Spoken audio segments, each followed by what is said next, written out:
금달기 키우는 금키. 이거를 그 노부부가 엄청 기분 나쁘게 받아들인 거예요. 얘네가 무슨 반란을 꾸민다 막 이런 정도의 생각을 하신 거죠. 아주 딱 갔다 왔는데 막 우리를 처음 보는 어떤 그런 집안의 그런 공간으로 와보라고 불러가지고 되게 어두운 조명에 의자 있고 덩그러니 우리를 막 앉혔어요. 그리고서는 얘기를 해보래요. 근데 그 멕시칸 언니가 꼴먹은 벙어리처럼 아무 말도 안 하고 막 딱만 쳐다보고 있는 거예요.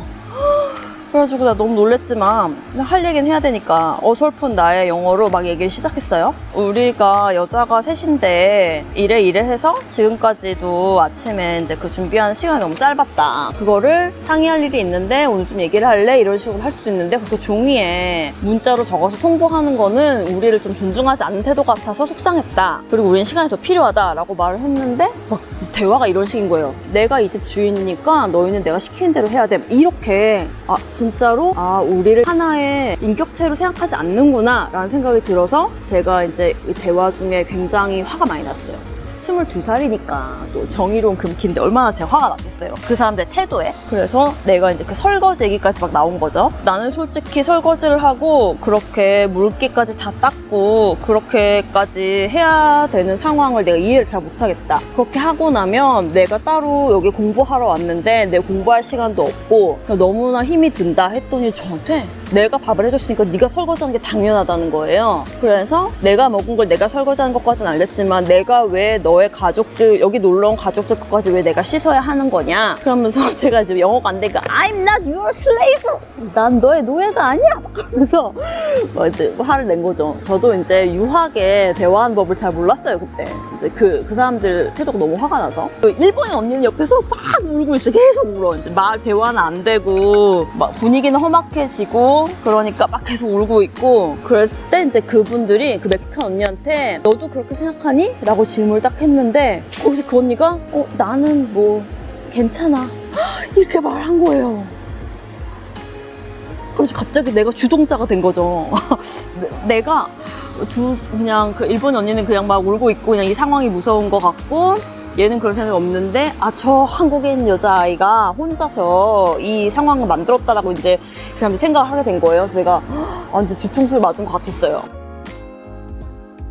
아무튼 그날 해결이 안 되고 네가 혼자 불만이구나 하고서는 해결이 안 되고 이제 끝났어요. 이제 내가 이 집에서 못 살 것 같잖아요. 근데 제가 거기에 6개월치 숙박료를 한 번에 내고 들어왔단 말이에요. 그래서 뭐 새로운 집을 찾아야 되는 여러 스트레스나 이런 건 다 차치하고서라도 홈스테이 비용이 되게 비쌌어요. 그래서 이거를 환불은 어떻게 뭐 몇 개월치라도 받아야지만 내가 이거를 새로 구할 수가 있는데 이게 가능할지가 너무 걱정이 되는 거예요. 그래서 이제 학교에 가서 이제 상담을 하려고 했어요. 금달기 키우는 금키. 다 심어가지고 새로 가지고 왔어요. 그래서 다음날 학교에 갔는데 저 홈스테이 집에서 이런 부당한 일을 당했어요 라고 말을 하려고 했는데 노부부가 그 홈스테이 업을 종사하신 지 엄청 오래되신 거예요. 그래서 학교랑 관계도 되게 오래됐고 이미 혼수를 치신 거죠. 우리 집에 코리안 학생이 있는데 그 친구가 집에 규율도 안 지키고 엄청 분위기를 안 좋게 만들고 되게 이상한 아이다. 그래가지고 저에 대해서 이미 되게 나쁘게 막 말을 해놓은 거죠. 근데 다행히 저도 저희 어학원에서 제가 그래도 가장 최상급반에 있었고 되게 행운이었던 게 그 얘기 안 들었네? 제가 있었던 그 어학원이 제가 선택했던 이유가 영어가 아닌 다른 언어를 아예 못 쓰게 돼 있어요. 그래서 학교 안에서뿐만 아니라 잉글리시 온리 존이라고 해서 학교 주변에 반경 뭐 몇 킬로미터까지 이렇게 지도로 설정이 돼 있거든요. 그래서 밖에서라도 혹시나 지나가다가 영어가 아닌 언어를 쓰고 있다가 이제 학교 관계자 누구한테 걸리면 경고를 받게 돼요. 그래서 3아웃을 당하면 환불 없이 퇴학이에요. 그래서 정말 신기하게도 그 학교에서 만난 친구들하고는 밖에서 만나서 놀 때도 한국 사람들끼리 진짜 영어로 대화를 했어요. 그래서 진짜 단기간에 영어 실력이 엄청 늘었었어요. 진짜로 꿈도 영어로 꿨었고 내가 뭔가를 생각할 때 말하고 싶은 걸 생각했을 때 영어로 먼저 생각을 하고 그런 훈련이 되게 단기간에 한 2개월 차 후반부터 됐었던 것 같아요. 근데 아무튼 제가 겪었던 이 일은 제가 이제 가자마자 일어났던 일들이죠. 1개월 차에. 근데 학원 내에서 영어만 사용했어야 됐는데 되게 천운이었던 게 거기에 우리나라 친구들이 사실은 되게 많았어요. 한 반에 한 11명, 12명이라면 그 중에 한 8명 정도가 한국인이었거든요. 그런데 아무도 한국어를 쓰지 않았기 때문에 영어가 늘 수 있는 환경이었던 거죠. 그 상황에 대해서 만약에 영어로 막 제가 가자마자 억울한 일을 당했는데 이런 걸 설명을 했어야 되면 좀 난감했을 텐데 다행히 학생이 어려운 상황을 겪는데 그럴 때마저 영어만 쓰라고 하면 학교가 너무 가혹하잖아요. 아무리 학원이지만 그런 상황을 대비해가지고 학생 상담 선생님들이 각 언어권별로 학생이 많은 나라의 경우는 학생 상담 선생님을 그 나라 언어를 사용할 수 있도록 상담 선생님이 있었는데 한국인 상담 선생님이 저희 대학교 과 선배님이 거기 근무를 딱 하고 계셨던 거예요. 이제 이분이 제가 그런 어려움을 겪는 걸 알고서 되게 마음을 많이 써주셨어요. 이 선생님이 저를 믿어주신 거죠. 그래가지고 이제 그 선생님이 이제 제 얘기를 듣고서 이제 너무 놀라신 거죠. 말하자면 이게 어떻게 보면 인종차별이 될 수 있는 거니까. 이제 한 번만 더 비슷한 상황이 발생하면 내가 더 머물 수 있는 집을 구할 때까지 자기 집에서 머물러도 좋으니까 언제든지 밤늦게라도 전화를 하면 이제 본인이 되게 어린 자녀 둘이랑 남편분이랑 살고 계셨거든요. 남편이 운전해서 널 데리러 갈 테니까 언제든지 자기한테 도움을 요청해라 해가지고 선생님이 저한테 그렇게 도움을 주셨었고, 그래서 결국은 제 자세히 기억은 안 나는데 이제 그 홈스테이 분들이 남은 기간 동안에 금액을 저한테 환불을 해주게 됐어요. 그래서 이제 이분들이 좀 화가 나셨죠.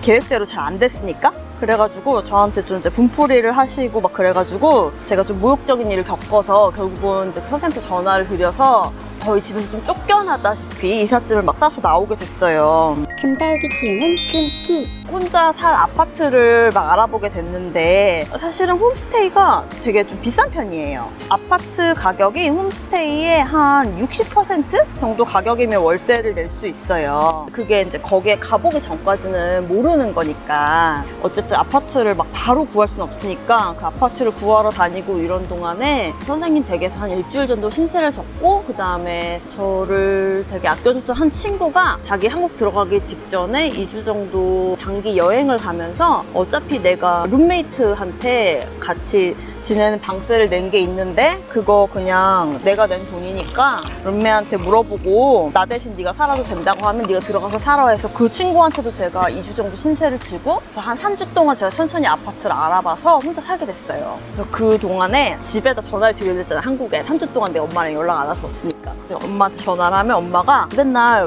물어보시는 거죠. 우리 홈스테이 그 노부부 아줌마 아저씨 이름을 엄마가 알고 있으니까 그 아줌마 아저씨 이름 막 대면서 그분들 잘 계시냐, 잘 해주시냐. 근데 엄마가 나랑 떨어져 살아본 적도 처음이고 그렇게 먼 나라에 자식을 보내본 것도 처음이고, 그래서 내가 만약에 이런 일을 겪고 있다고 하면 엄마가 너무 막 속상해 하시고 잠을 못 주무실 것 같고 막 그런 거예요. 그래서 제가 3주 동안 거짓말을 했어요. 너무너무 잘해주시고 막 밥도 맛있고 아저씨 아줌마가 너무 잘해주셔가지고 너무 행복하고 잘 지낸다고 그렇게 말하면서 진짜 막 눈물을 삼켰어요.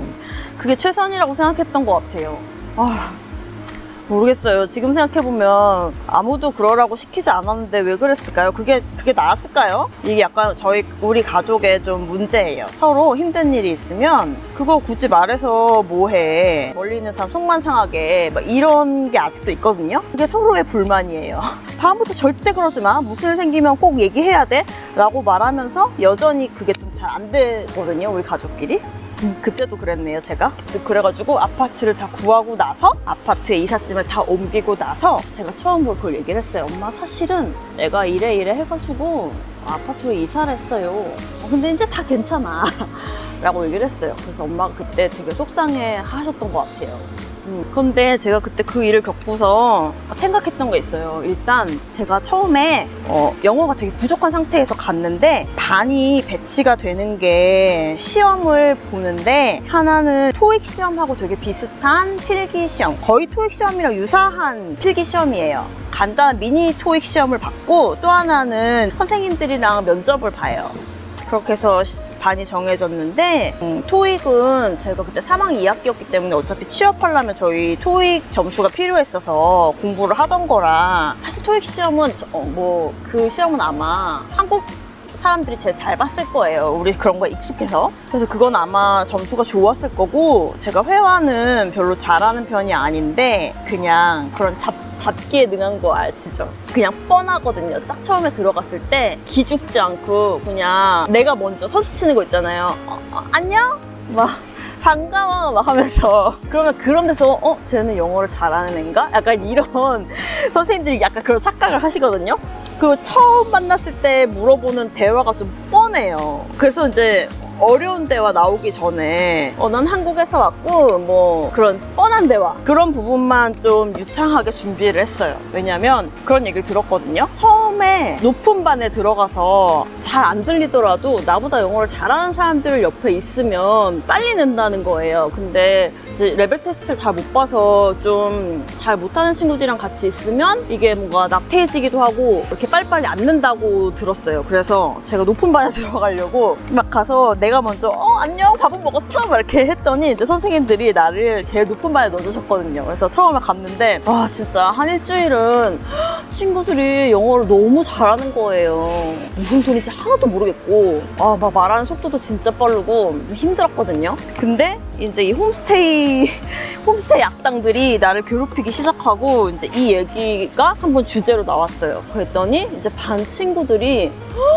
그런 사람들이 있어! 하면서 매일 아침 수업이 시작되기 전에 나를 막 기다리면서 야 어제는 무슨 만행이 있었어? 하면서 이제 나의 스토리를 기다리는 거예요. 그러면은 제가 아침에 학교에 가면서 친구들이 만나면 나 어제 있었던 일 궁금해할 텐데 하면서 내가 가서 애들한테 뭐라고 얘기를 해야 될지 영어로 그 홈스테이 노부부의 악행을 뭐라고 설명해야 될지 그거를 막 이제 머리로 구상을 하게 되는 거예요. 그러다 보니까 진짜 영어가 빨리 늘었어요. 그래서 모든 일이 다 나쁜 건 아니구나. 만약에 그 사람들이 그렇게 안 했으면 매일 아침 친구들이 나한테 그렇게 집중하고 내가 매일 아침 애들한테 뭔가를 말해야 될 일이 없었을 수도 있잖아요. 그래서 내가 매일 아침 이야기꾼이 됐거든요. 수업과 상관없이. 그래서 그것 때문에 진짜 영어가 빨리 늘었어요. 정말 사실로. 그리고 그 일을 통해서 내가 굉장히 어렸을 때부터 언니가 둘이나 있어서 언제나 언니들이 나를 케어해주고 이거 해줘 부탁하면 언제나 언니가 막 되게 슈퍼맨처럼 막 도와주고 이런 거에 익숙했기 때문에 내가 혼자 뭘 하는 거를 좀 두려워했던 사람이었거든요. 내가 혼자 뭔가를 막 알아보고 그런 능동적인 사람이 되는 경험을 그때 했던 것 같아요. 그리고 나를 도와줬던 되게 고마운 사람들 곁에 있었다는 것도 되게 놀라운 일이었고 그래서 세상 모든 일은 정말 되게 버티기 힘든 어려운 일도 있지만 그와 플러스 좋은 일이 같이 온다 라는 거를 그때 느꼈었던 것 같아요. 금달기 키우는 금키. 그래서 그 일이 있은 후에 재밌게 잘 지냈어요. 그 멕시칸 언니하고도 캐나다 있는 동안 아파트 살면서 자주 만나고 제가 멕시코까지 가서 멕시코 시티에서 그 언니 집에서 10박 10일을 머물면서 되게 여행도 잘하고 엄청 잘 놀았어요. 그 언니가 막 어떤 나쁜 사람이라서 그랬던 건 아니고 그냥 누군가한테 의견을 말하는 게 어려운 성격이었기 때문에 그랬다고 생각해요.